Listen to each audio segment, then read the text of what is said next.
Luka Bogavac is gone. Maximo Adams is staying committed. Jaydon Young, he's coming back out of the portal. And Jonathan Powell commits to Pitt. It's a crazy portal weekend. This is Tyler Hansbrough, and you're listening to Locked On Tar Heels. You are Locked On Tar Heels, your daily podcast on the UNC Tar Heels. Part of the Locked On Podcast Network, your team every day. Hey there, what's up? Happy Saturday evening. It is 10:35 Eastern time. Great to have all of you in here with us live. For those of you listening and watching and back later, what's up to you all as well? Welcome into the Locked On Tar Heels podcast. I'm your host, Isaac Shade. This episode is brought to you by Mazda. Like Tar Heels, Mazda is driven by the details. Highlights make the real, but the work behind them is what makes it count. Stay tuned for this week's Moving the Game Forward, the all-new Mazda CX-5. More to move every side of you. You guys, look, usually we wait till Monday to do a show when we're not in season and just do Monday to Friday, but good grief. There is so much portal action that has happened since whenever Jaden Young announced his return on Friday up through today. I mean, it is bonkers and it is crazy. So I thought, you know what? A good Saturday night live show is in order. Welcome into all of you who are here with us. Let's get after it, shall we? Yes, we absolutely shall. And where I want to start is actually with the news of Luca Bogavac leaving. There is some confusion there with it because earlier in the week, it was reported that Luka Bogavac said he intended to stay at North Carolina. I've been following the seeds of it on Twitter, the traces of it, and I think it was reported by a reputable source with news directly from Luka's mouth that he intended to stay. And then Luka has since changed his mind. Now, all the details of that did you really not have a firm understanding yet, Luka, of what Coach Malone would be looking for? Have you rethought it now that you've seen, like there's a whole world of possibilities out there, and it's just hard to know who and what all has gone on. But I do want to read, I got a message on Saturday evening just a little bit ago. I was like, I have to read this. I kid you not. This is a message I received on Saturday night on TikTok. I have heard Luka was sabotaging the VCU game. That's what this says. And they stopped passing to him in the second half. He is compromised by the Armenian mafia, is the word on the street. What? I have heard Luka was sabotaging the VCU game and they stopped passing to him in the second half. He is compromised by the Armenian mafia, is the word on the street. That is the most outlandish thing I've ever heard in my life. What are we doing here? But I love it. Anyway, with Luka, look, last offseason, there was a lot of hope that he would come in, and me, Isaac, I often said, there's a world in which Luka Bogavac could end up being this team's leading scorer. And he was clearly not. That was Caleb Wilson up and down and backwards and forwards and leftwards and rightwards and all the way through. And there was no bones about it. And that's just how it went. Let's look back where Luka finished in terms of scoring. He was fourth on the team. Caleb, Henry, Seth, and then Luka at 9.8 points per game. And so it was fine and had some nice moments. There was one or two games where he really popped, but it just wasn't what was anticipated or what it seemed like it would be. Now, to be fair, I have said all week long since he initially said he'd be back that I think Luka next year would have been great. I contend, and you will not convince me otherwise, that so much of what made Luka's inconsistency this year was the fact that he got to Carolina so much later than ever should have happened through visa stuff and other things that were going on. So there was that factor. Then there was the factor of late him not being cleared. And literally, remember, I remember vividly where I was. I was heading to get some dinner from Ghetto Tacos, which is a local place here in Webb City, Missouri. Like a couple hours before the tip-off of the first game of the season, and we get the notification that Luka is going to be able to play that night. And so, like, all of that kind of stuff. And, oh, by the way, He's still adjusting to America. I think that all of that led to him just not really being dialed in, ready to go at the full way he could have been. I truly believe that with the full offseason, that with more time spent in America, more time understanding the American game, you heard him on the, I believe it was on the Carolina Insider podcast. He talked about how different the game is and how much more physical and fast and things of that nature. I think he would have, anyway, it doesn't matter because now it's not going to be on Saturday. Luka announces that he is transferring. And at the end of the day, if it wasn't going, maybe it's a thing where he talked with Coach Malone throughout the week and they mutually agreed, just like, you're not the type of guy we're looking for. I am purely speculating on that, but we'll just have to see. So there's the Luka Bogavac news. One other thing of somebody out is the fact that now Jonathan Powell becomes the first of the Tar Heels to commit elsewhere. And he's committed to Pitt. Remember, he played his freshman year at West Virginia, so it's back up in that part of the country playing for Coach Capel of Dookie fame. But it kind of makes sense for him to go back to that neck of the woods. I am bummed. I am bummed about this one as well, because with the way Jonathan Powell plays, with his just the edge that he has, it felt like that could be somebody that would play well for Coach Malone, that would fit well, that could knock down shots, that has positional size, that does a lot of stuff well. And I just think another year at Carolina would have really suited him well, and I think he could have fit Coach Malone well. But we had Carolina, these 7 young men. In fact, I'm going to go ahead now and pull up my my roster chart for us all to look at for those who are live. There are currently 1, 2, 3, 4, 5, 6, 7, if you include Jonathan Powell, players that have gone out, including Jaden Young. That makes 8. We'll talk about him in a minute, but it's 7 right now because Jaden Young's back. Multiple of them, including Jonathan Powell, in their formal announcements when they entered the portal, said that they were keeping open the option to return to North Carolina. Powell was one of those that specifically said that. I think it was like the last sentence of his announcement when he entered the portal. But it's not meant to be. And so you start to see these guys going out, and with both of them, I think they would have done really well at Carolina next year. I truly do. And I wouldn't be shocked at all if many of you in the comments are saying otherwise. And that's great and fine, and I get it and I understand it. In fact, I do want to say about the comments, just because of how full the shows have been lately, I've not been able to go to the comments. I'm going to do that in segment 3 tonight. So if you have questions, if you have takes, if you have observations, drop them in the comments, and I want to get to some of those later in the show. Nothing with cursing. We won't put those on the air. Nothing that's just like slanderous against somebody. But if you have a genuine question or observation or take, I'd love to try to work a bunch of those in segment 3. So go to the comments and drop those. But as for Jonathan Powell, it's like, you know what? Congrats to you. But I really would have liked to have seen him back in the North Carolina uniform next year, and it's not meant to be. So Luca Bogavac, now we initially thought he was out. Now he's going to be gone. And now Jonathan Powell is firmly gone because he has committed elsewhere as of Saturday. Both of these things, by the way, I always want to specify and give credit to people with the Jonathan Powell news. That was a bunch of people. He actually announced it both on his Instagram and Twitter. So there were multiple sources reporting it, but that's where I directly got it from, was from Jonathan Powell himself on social media.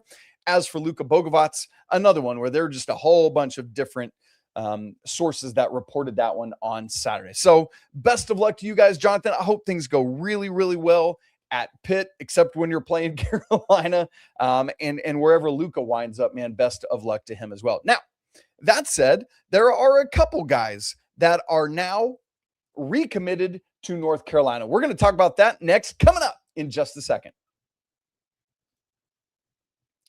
Right after I tell you about Mazda. This is Moving the Game Forward by Mazda. For those who know, the score never tells the whole story. The person I want to talk about moving the game forward is new coach Michael Malone.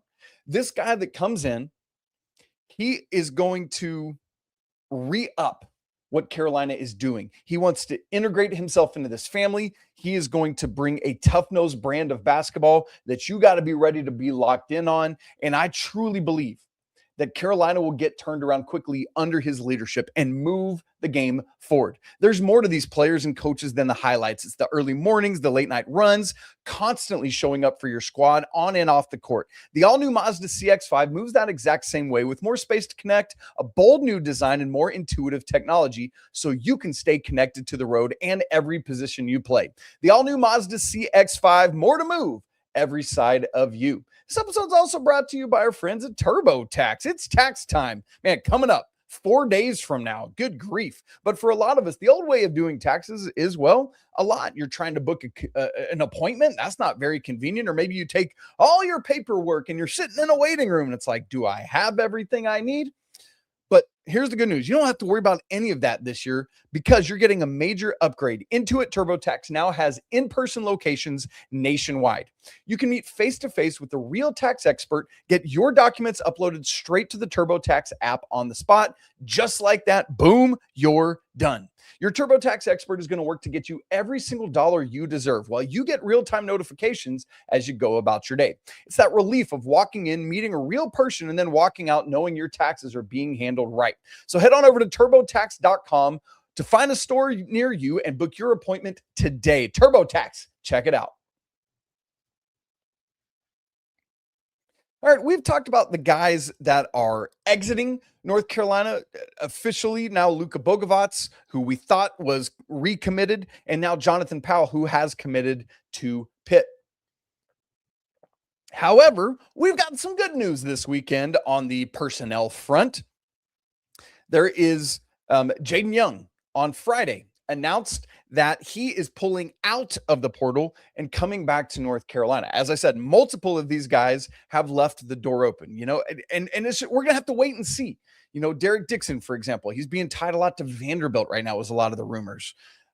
So we just don't know yet. We're going to have to take a wait and see approach. But as a reminder, when you get a new coach, a lot of times they have to start completely from scratch. And so to get in Jaydon Young is a win. And I'll tell you why. I know that Jaydon Young is not the most productive player on the roster this past season. I know that Jaydon Young hasn't wowed anybody or, whatever it is. But you know what Jaydon Young is? He's a home kid who loves this university in a way that makes Hubert Davis's tail wag. I think that Coach Malone being able to have someone like that is a big win for some continuity.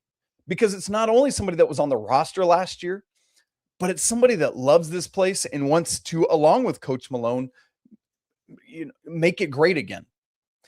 And what I said about Jonathan Powell and his edge and his demeanor, I think Jaydon Young has a lot of that kind of just dog in him as well, where he wants to go out. He wants to do the things that you're asking him to do. He doesn't have quite as much positional size as Jonathan Powell, but he does have good positional size.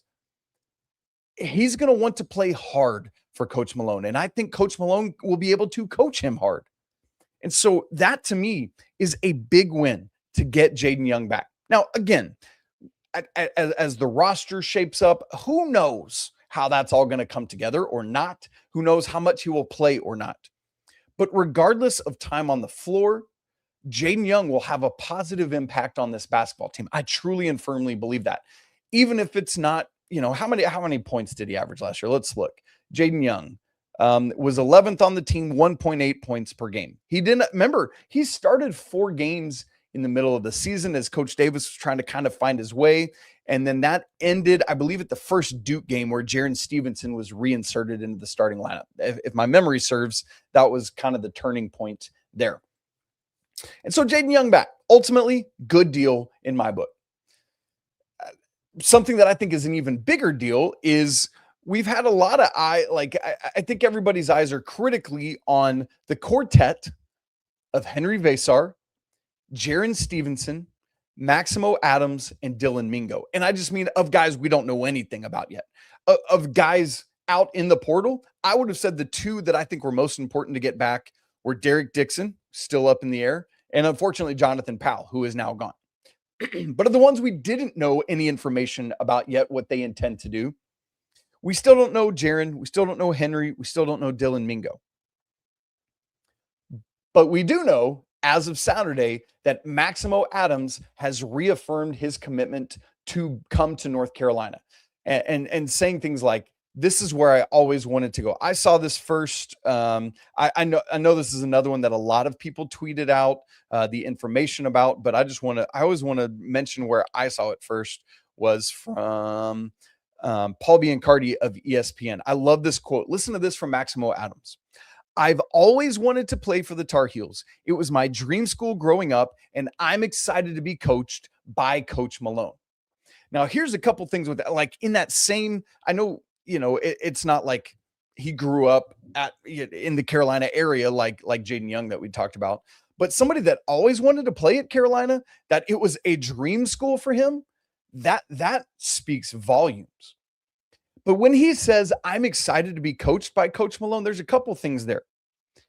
They have obviously had conversations this week. The rumors, the reports were that two of his first phone calls, Coach Malone, were to Maximo Adams, Maxie Adams, I like to call him. And I think he likes to go by that, right? And Dylan Mingo, the other high-level freshman coming in. And it's not like Adams is committing to Coach Malone unaware of how he coaches or what he's going to demand of his players. Absolutely not.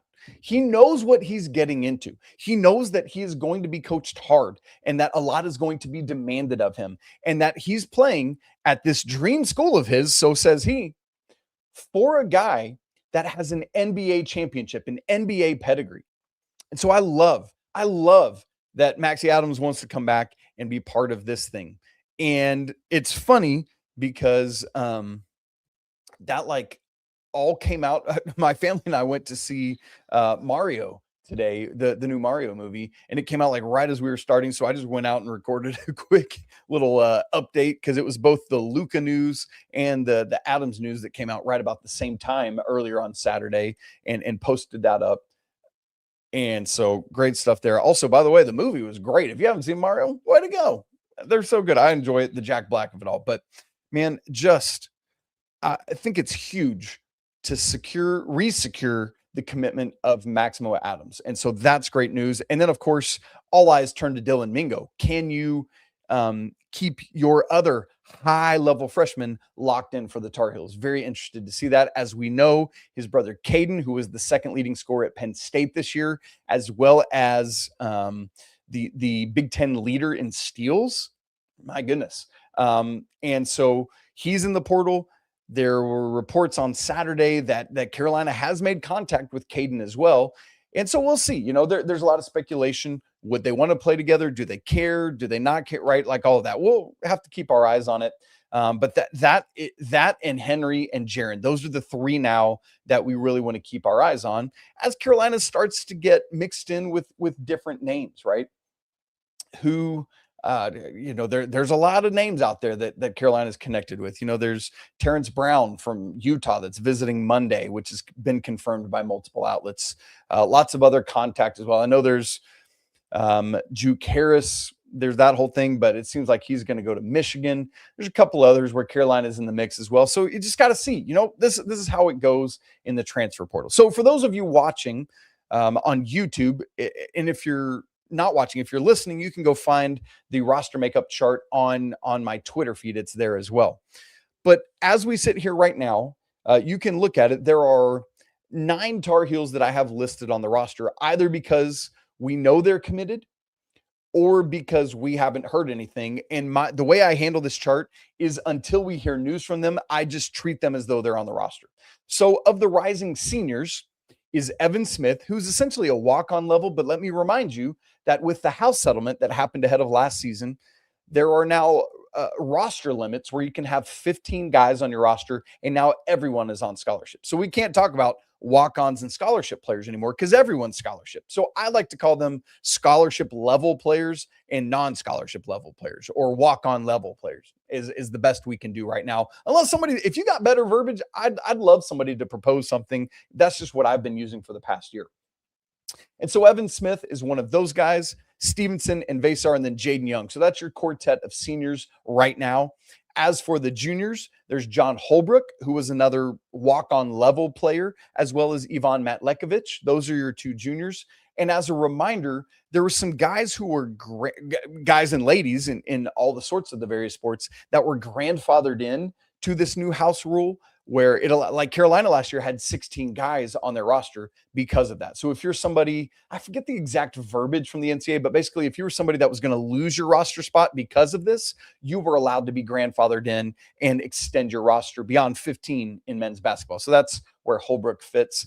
And then the freshmen, so currently no sophomores on the list, but the freshmen, Maximo Adams, who is recommitted, Dylan Mingo, again, who we're waiting to hear news on, and then Malloy Smith, who is Kenny the Jet's son. Now, I have him.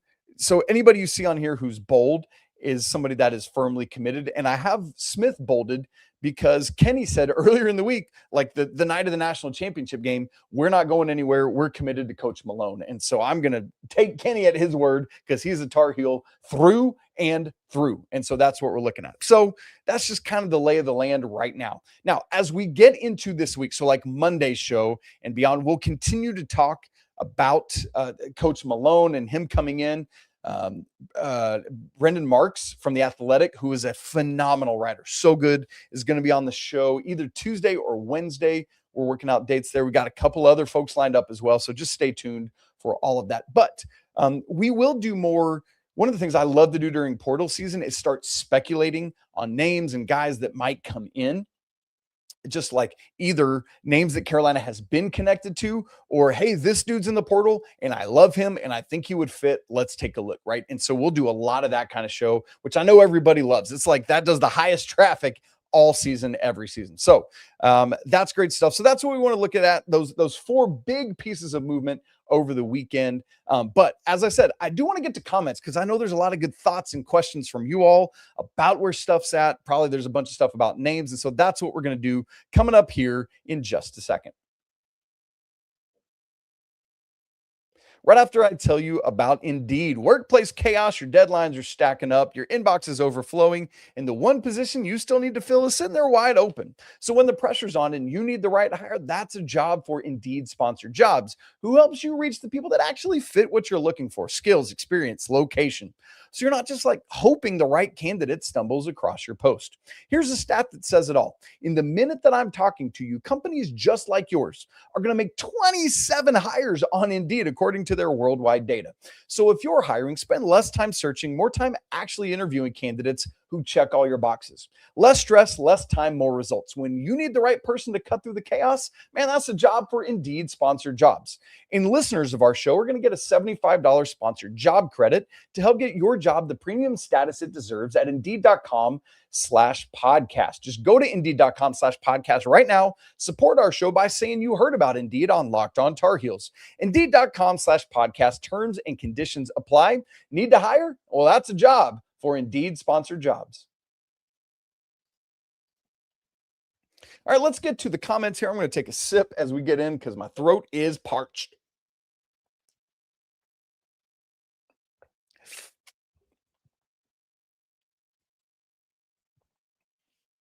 Okay, 007 KJB says MM. I'm assuming that means Michael Malone might have made his first mistake. Ooh, especially if this is his decision. I'm assuming that 007 means Luka Bogavac. This could be seen as burning bridges with international players, just saying. I completely understand why you would say this. But at the same time, it's not just Luka that has met with coach and then decided to leave. There are multiple players. And so you could say, like, hear me say this, like, you could say the same thing. Well, this could be seen as burning bridges with domestic players like James Brown or Zayden High or whatever. You know what I'm saying? And so I understand the argument. However, when a new coach comes in, he's got to evaluate what's currently in the cupboard, both in terms of players and staff, decide who he wants to keep or not, or what that's all going to look like. Like, that's this day and age. That's what we deal with. And then you make decisions. Now, like this, Again, what we don't know is this Coach Malone or Luka or a combination of the both? It could very well be, I appreciate you, I'm going to move on, whatever it is. And so I completely hear where you're coming from. And, but I would imagine that you're correct, that this probably is either Coach Malone laying it out and Luka deciding, or the staff kind of gently ushering him out. Steve Helton kind of contrasts at the other side, says, I think we can get better than Luka. This game is too fast for him. He might make a good player at a small school. And there might be something to that. Again, I do honestly and truly think that Luka would have taken a step forward next year. We will never know, of course. And so maybe it is a thing where he would be better suited transferring down a level to more of a mid-major or a less high profile high major or something like that. Maybe going to a Big East, so like I don't know, Georgetown as they're rebuilding, that kind of thing, right? So yeah, that's something to keep an eye on. Thomas Johnson, he weighs in with the guys he's thinking. He says, keep Dixon, keep Powell. Of course, we talked about earlier, Powell is off to Pitt, as you can see on your screen. Keep Henry and keep Stevenson. I think Thomas is saying that's the only 4 he wants of the guys that were on the roster last year. Well, agree. I want Dixon back. I want Henry back. I want Stevenson back. We'll see. With Henry, it could be a while. I truly think Henry should test the waters of the NBA draft to see either should I stay in, or what can I learn from my future employer about what I need to grow and get better in before they hire me in the 27 draft class. And I know that might be tough, because then you've got to wait on Henry, which means you've got to go get another big, whether it's Aiden Sherrill or whomever it may be. So there's that. But Stevenson, similar to Jaden Young, he's a Chapel Hill kid. I fully expect Jaron Stevenson to stay committed. I know there's a lot of speculation because he wasn't at the press conference on Tuesday, but look, these kind of things happen. Who knows what he had going on? And there's that. So Dixon, again, as a reminder, Dixon's in the portal. We'll see what he ultimately decides to do. Let's keep going down here. Yeah, here's a point from our guy, Joe Alexander. What's up, Joe? Good to see you. Says, it's really hard to know without knowing their salaries. Was he a good value or not? This is one of the very difficult things about the NIL transfer portal era and them coming together at the same time, is that there is, even when it was reported last year, like Carolina's a 14 million salary, Kentucky's 20. Like, you can't fully confirm that. And of course, schools aren't going to firmly confirm those things either, right? And so if Luka came in and let's say Carolina's paying him 1.5, I think there are other more proven guys that Carolina could go get for 1.5. Same with Kyan Evans, right? You think about that money. And so I appreciate Joe's point here is it's hard to know, like, if Carolina had Luka for $250K or $500K, that's a really good value. But I think about it in terms of the closest you and I ever get to being a general manager is doing a fantasy auction draft, which is my favorite, by the way. If you've never done an auction draft, it's incredible. But the willingness of the person to pay sets the value. If I'm willing to pay $2 million to go out and get, some big name in the portal, then that is the value that player's worth. But if after looking at how that player has performed, he doesn't live up to that, then it's no longer a good value and you've got to move on. So I think that is a real thing. Davidic Kingdom asked, does anyone know if it's true that Dylan and Jaden Mingo were in Chapel Hill today, or is that just a rumor? I do not know. I know that forgive me, I always want to, shout out sources, but I did see that Carolina has potentially expressed some interest in Jaden Mingo. It might have been David Sisk of Tar Heel 247. I hope that's who it was, because I want to give him credit if that's true. So we'll see if that.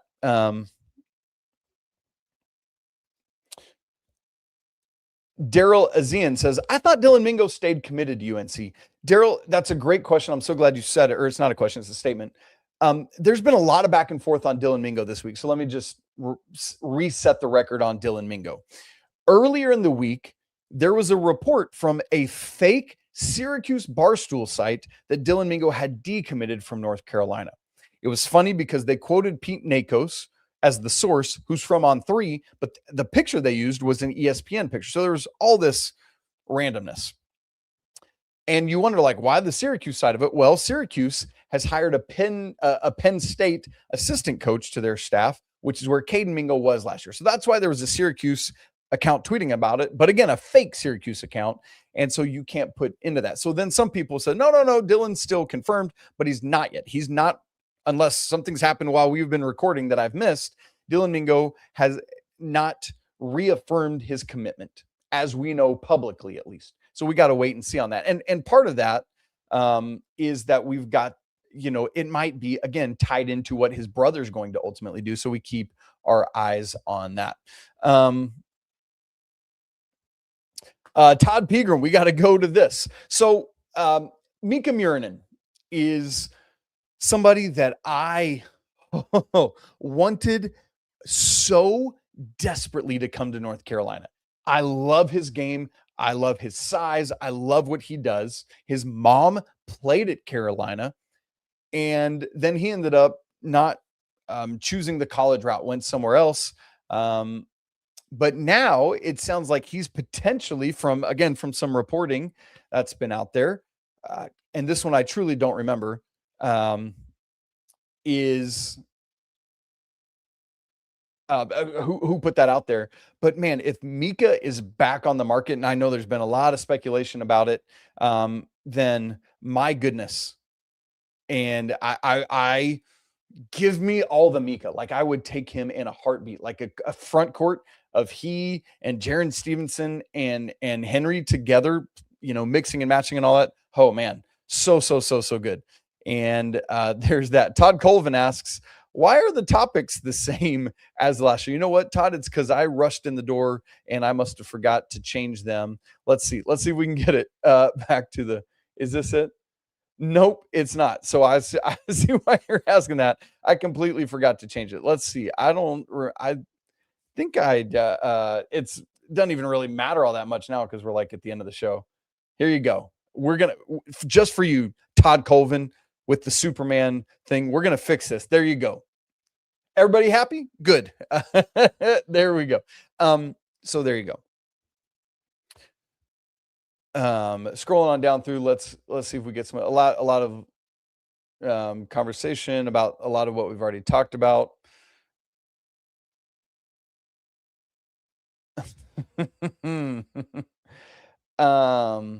Yes, Davidic Kingdom, who we pulled up earlier, says Chuck Martin has reached out to Carter Knox from Arkansas. So as a reminder, Chuck Martin is going to be the associate head coach for Coach Malone. He's been at multiple different spots, but the last 3 years he's been with Coach Cal. He was with him in his last year at Kentucky and each of these last 2 years at Arkansas.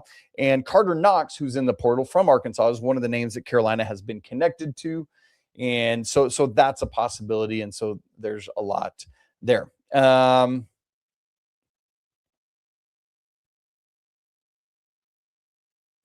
Sydney Wade says, Isaac, you are too kind. Those players leaving wouldn't have the ceiling we need to be an elite team. Trust Michelle, and I respect and hope all of the players that leaves go out and ball. Yeah, there's always that thing. I'm always cheering on these guys. Like, I honestly, like, going into this year, because of what we had seen with Elliott, for example, just the up and down, the foul proclivity, all of that. I was like, I don't know that Elliott can truly get you to a national championship, because can he be consistent enough for 6 games in a row? And you know what? He went out and did it. I love it. I'm so happy for Elliott that he got that done. So stuff like that. But yeah, Sydney, you might be onto something there. Is a bit, not might be, you are onto something there. One of the big issues in the past couple of years is that, yes, Carolina has had some talent, but Carolina has not had talent at a Carolina level in the way that a Duke has, or some of these other top schools. Carolina has simply not had that level of talent. I think this year was closer.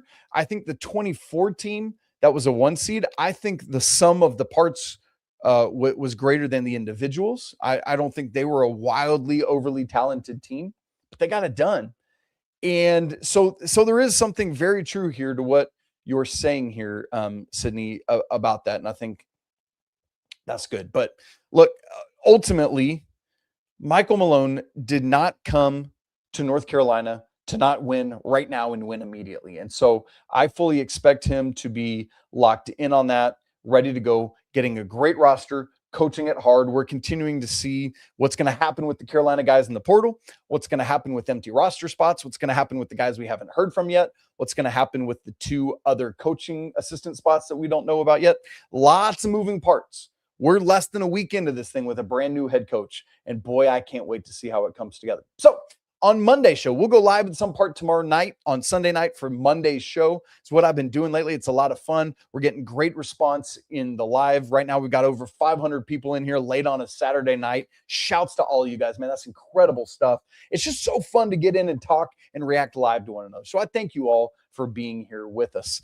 We will do a lot of portal chatter this week. I want to go in depth, as I said earlier, on a lot of these targets. And so that's exactly what we'll do.